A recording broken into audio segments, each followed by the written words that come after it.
Enlightened poetry के segment में कृष्णा जी की ये कविता। किसी ने सजाया यहाँ मेला, कोई अकेला ही चलता रहा। कोई यूं जिया ज्यों खेल खेला, कोई हर बात में उलझता रहा।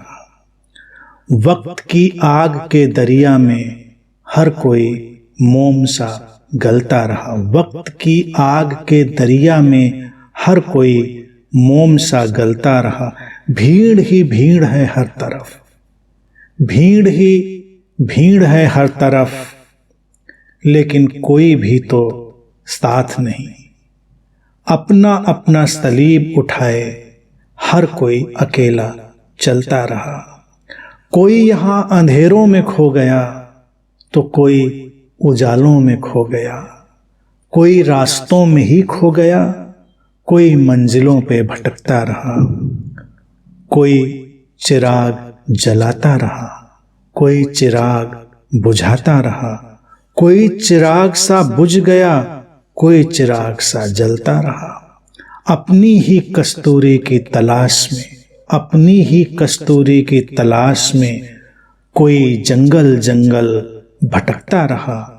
तो कोई अपनी खुशबू लिए, तो कोई अपनी खुशबू लिए जंगल सा हर ओर उभरता रहा। किसी ने पत्थर पे लिखा, किसी ने रेत के तट पे लिखा, मगर हर नाम यहाँ पर बस पानी पे लिखे सा मिटता रहा। यह सब देखकर कोई रो दिया, कोई बस यूं ही हंसता रहा। तो अभी जो प्रश्न था उसी के संदर्भ में देखिए ये कविता मेरे पास आ गई। तो ये भी अस्तित्वगत लीला ही होती है कि प्रश्न क्या आना है ये पता नहीं है, ये सिलेक्शन भी रैंडम होता है वो भी पता नहीं होता मुझको, लेकिन दोनों की एक सिंक्रोनिसिटी है। ये जो सिंक्रोनिसिटी है, सिंक्रोनिस्टिक प्ले है, ये जो लीला है वो कितनी अनोखी होती है, उसको देखिए। ये मेले सजाना या अकेले चलना ये सब ऐसे ही चलता है जिंदगी। अब कोई जिंदगी को ऐसे जी लेता है जैसे ये सब खेल है, इसकी बात अभी उठी, और कोई हर बात में उलझता रहा। अपना अपना सबका समझ का तल है।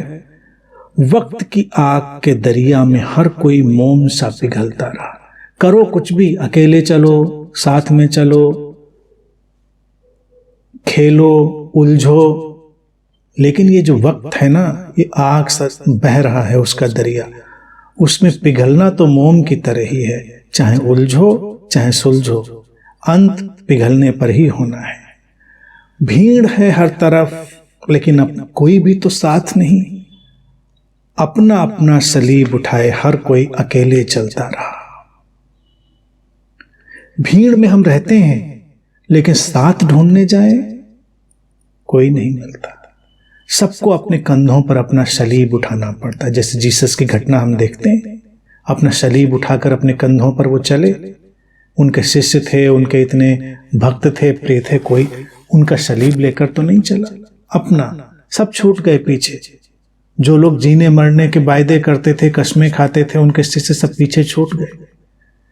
जब तक गुरु भी बेड ऑफ रोजेस पे हो तो बहुत सारे लोग नाचते हैं, और अगर उसके कंधों पर भी सलीब आ जाए तो जैसे जीसस के लोग निकल गए थे वैसे बहुत लोग निकल जाते हैं। जिंदगी में तो रोज दिखता है, आए दिन। अब बड़ी सुंदर बात इसमें आई, बड़ी इनलाइटनिंग। कोई यहाँ अंधेरों में खो गया तो कोई उजालों में खो गया। अंधेरों में ही नहीं खोते हैं लोग, उजालों में भी खो जाते हैं। ऐसा नहीं कि अंधेरे ही लोगों को भटका देते हैं, उजाले भी भटका देते हैं। तो इसलिए अंधेरों से जितना सावधान रहना होता है उतना ही उजालों से भी सावधान रहना होता है।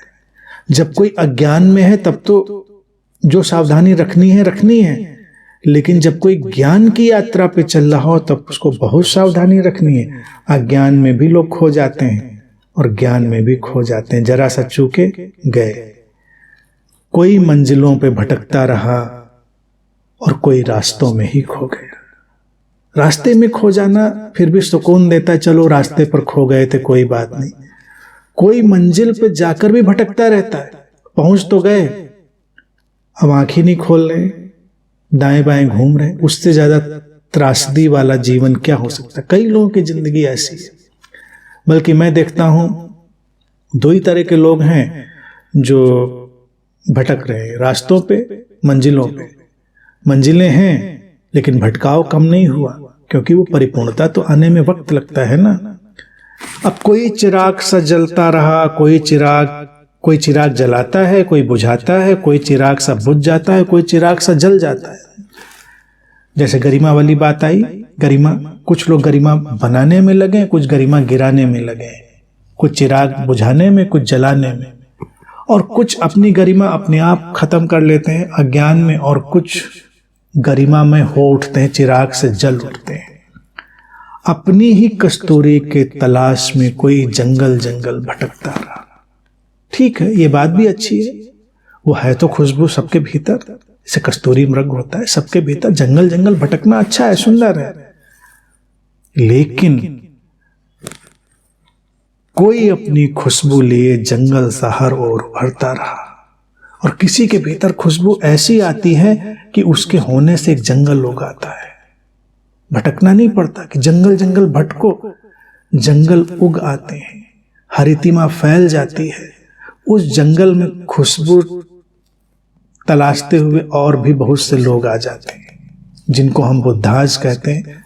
वो वही लोग होते हैं जो अपनी खुशबू तो लिए हैं अपने अंदर और जंगल की तरह उग आए हैं। कोई लॉन की तरह नहीं, कोई आयोजन नहीं है, कहीं भी फोड़ कर निकल आया जंगल, और फिर खुशबू तो थी, कस्तूरी तो थी। वो हर पत्ते पत्ते पर, हर पेड़ पर लिपटी हुई यात्रा करती है, हवाओं में घुलती है, और न जाने कितने लोगों को आमंत्रण भेजती है।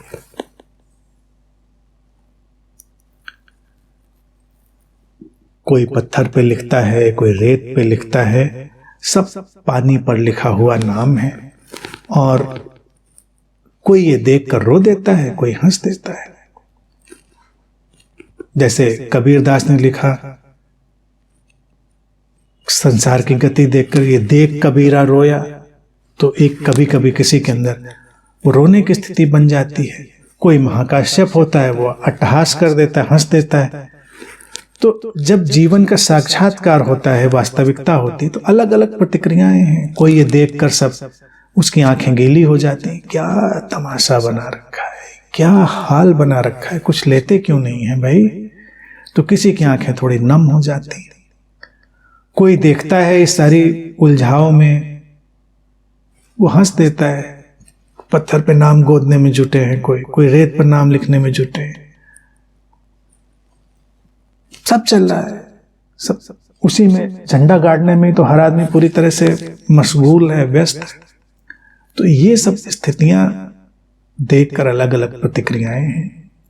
और इस सब को जो जानता है, चाहे वो आंखें गीली करे, चाहे वो मुस्कुराए, वो अपनी गरिमा में स्थित है।